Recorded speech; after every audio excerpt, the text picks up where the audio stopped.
Yanzu kuwa sai tagwayen shafukan mu na wannan rana. Farawa da karin maganar mu na yau tare da Maharas Tasu. Gare ka in ka shirya.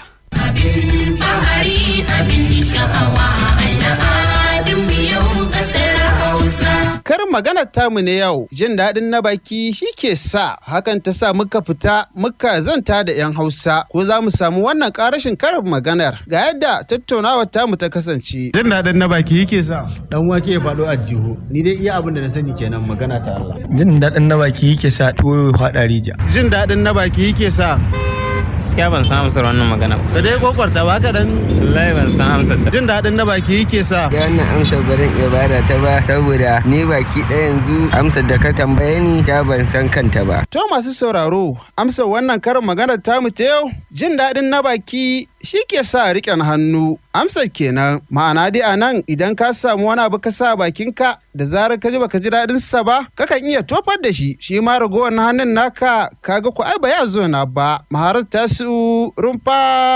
Shashirgi. Abin bahari abin sha'awa al'adun yau kasar Hausa. An gaida wakilin ɗan Hausa. Yanzu kuma